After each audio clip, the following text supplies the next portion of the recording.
good name given to an institution. It reflects that quest, the quest to learn, the quest to move on, the quest to be curious. And that's what in essence Nabil has said, what in essence others have professed before me. I'm here not to talk about philosophy of law.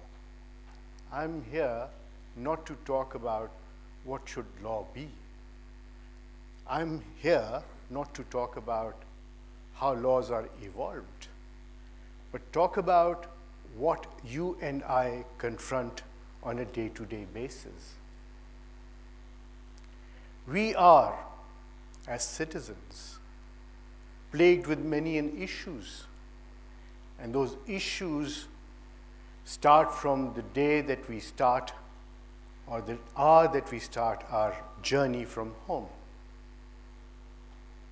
Our journey from home to office, from office to other places, and then when we are coming back or interacting with the people, we are plagued, we are faced with many issues. And one of those issues is the state itself.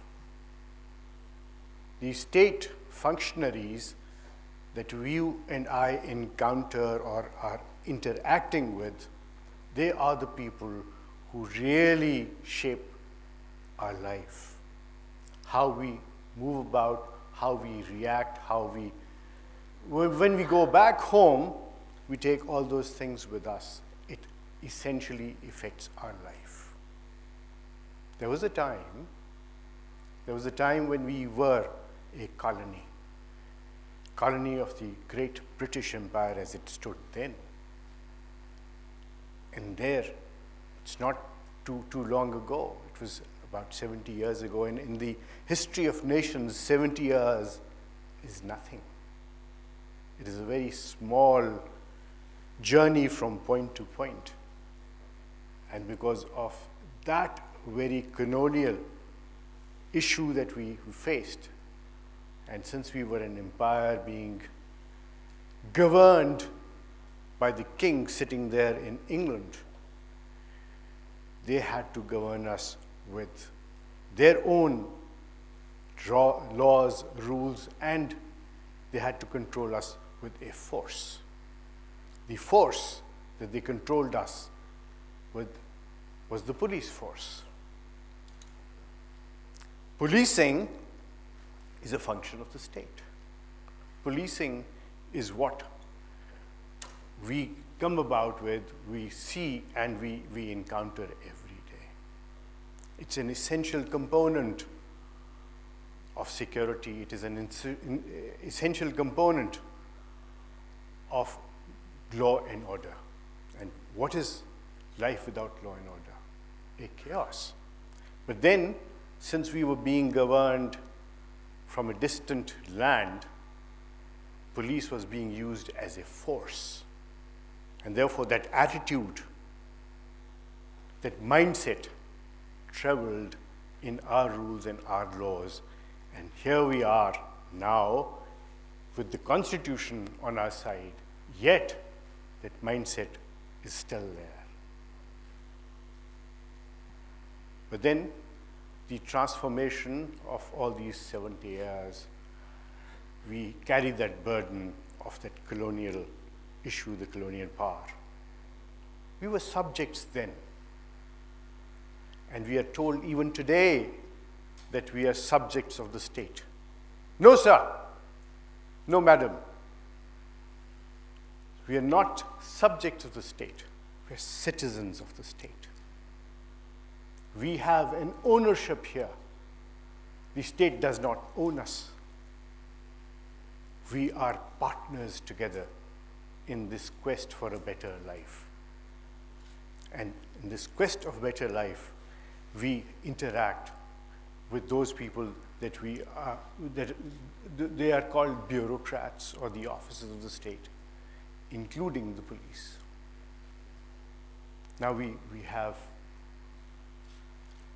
Article 4 of the Constitution, The Article 4 speaks of obedience to the Constitution. Article 5 says that it is the obligation of every person to adhere to laws and to go by what the book says. And there is Article 10, which says it is your right to have counsel. It is Article 13, which says that this is a right which cannot be taken away. There are so many laws and rules which spell out these things. But is spelling out good enough? No, sir. It is not good enough. It has to be put in practical shape and has to be put in a manner which we can practice. But do we see that happening every day? I dare say no.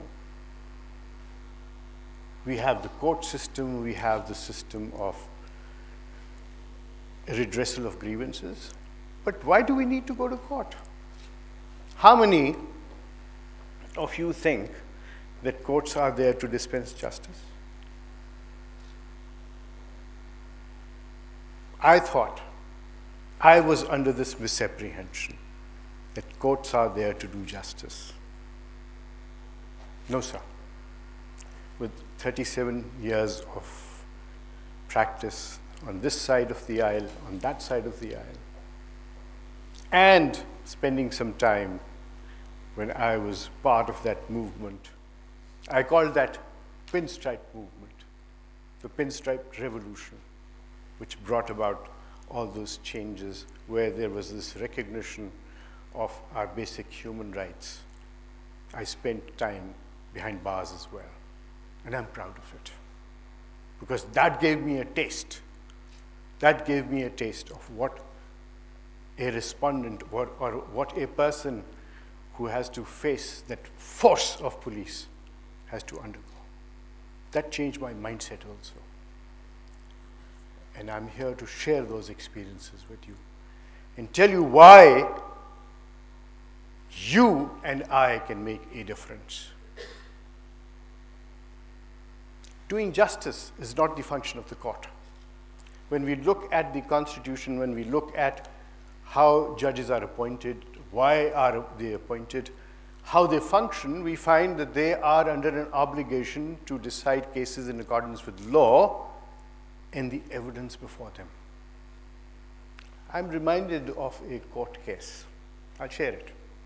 This was Justice Kiani, probably, in the High Court. He was heading a larger bench.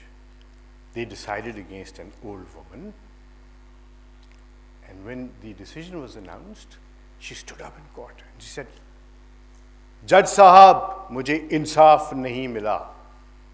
Mujhse insaf nahi kiya aapne. The answer was, "Bibi,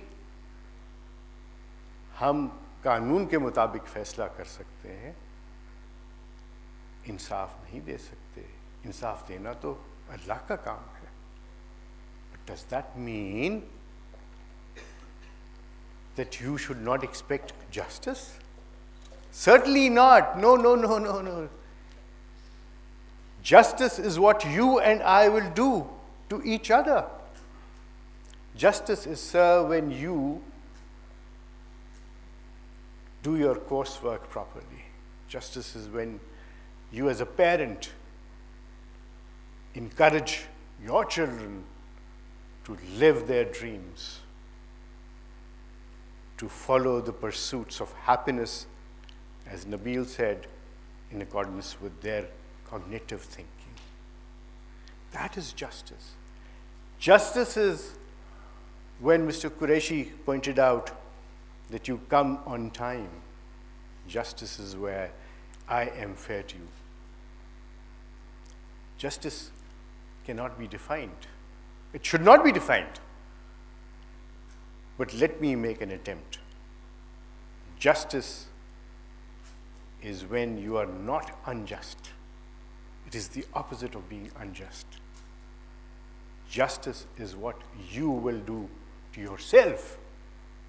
Justice is what you will do to the institution if you do well. Justice is when you will make sure that you attend your institution, do your homework, and also self-educate yourself. Both go together. One cannot be separated from the other. That is justice. And therefore, it is our obligation to put together a just society. And in this just society, police comes in. Frankly, when I see a policeman coming to me, I kind of, take a deep breath. I'm afraid of that person. I am. 37 years of practice. I've been the Prosecutor General, I've been the Attorney General, they've all been coming to me. Yet, I'm fearful of them. Why? Because I think of them as force. They are there to serve. And this is where we, when we interact with them, need to tell them politely. How should I interact when a police officer comes to me? There are two ways of doing it. One, I cringe and I say, wait a minute, I've not done anything wrong. Now, why do you cringe, or why do you get upset, or why do you get those goosebumps? Because you don't know your rights. So that is a step that we need to take. What the government has done is that now we have all these on a portal. Everybody has smartphones. I'm sure everybody has Google or some other search engine. Go ahead and do all that. You can even find translation of those rights which are called the fundamental rights on the portal. What we also need to do is follow the law ourselves. Why do I tell people that arbitration in Pakistan cannot. Arbitration समझते हैं ना? सालिसी, जहाँ पे court नहीं जाना पड़ता, जहाँ पे आप किसी से कहते हैं कि आप हमारा फैसला कर दें. Arbitration does not work, cannot work in Pakistan. You know why? Because we take to courts only to embarrass the other side, because there is so much time and money spent. So it is about time that we do an introspection. We do this introspection and see as to what is wrong with us. Why is it that we are transforming into a society where there is chaos, where there is, look at the roads. We have the finest roads in the world. Go to Europe, you'll find small roads there. Yet, you do not see any traffic jams because people follow the law.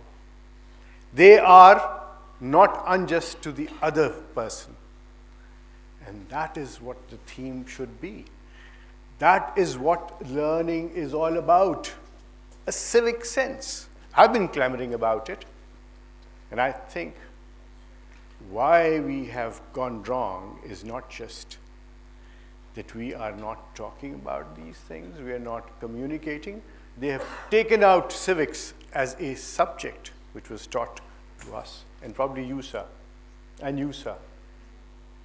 I don't think anybody sitting here has had civics as a compulsory subject in school. We need to reintroduce that. But that is what should be. Today, now, we need to be just to ourselves. And that is possible only when we start respecting the other person's space. It's all about space. It is all about mindset. And you as a generation, it is your obligation, it is your responsibility to start lighting that candle and this candle has to be given to the other person and to yet another person. You started with TEDx here 4 or 5 years ago, and this is what you're doing. Passing on the candle. This candle is in your hands. You have to light it. You have to guard it against the wind which would like to change Pakistan, transform Pakistan into a chaotic society. You are the people who will put that into check. Going back to police, if you encounter a police person, there are so many things that you will find. There is the ombuds person. There is the IG's hotline, 8787. If you're not familiar with that, write it down. It is 8787. Call 15. All those things are there. But let me talk to you about something which is out of box. No book tells you that. And that out of box thing is what you have in your hands, in your pockets. And I've placed it there because I don't want that to disturb me. Our friend told us to switch it off. Certainly switch it off. But then switch it on and use it when necessary. And that is the powerful media, the medium of smartphones. Write down your grievances. Capture those moments. Spread them around. And you are the engines of change. You will be able to do that. I do it. And I will not say that I'm from the other generation. I'm from this generation. Because I may have put in all those years of practice, but I'm still a student of law. And I want to continue doing that. Your destiny is in your hands. Live your dreams. Do what you think is right. And if you do things which are right, then you're being just. So let's put together a just society. Thank you.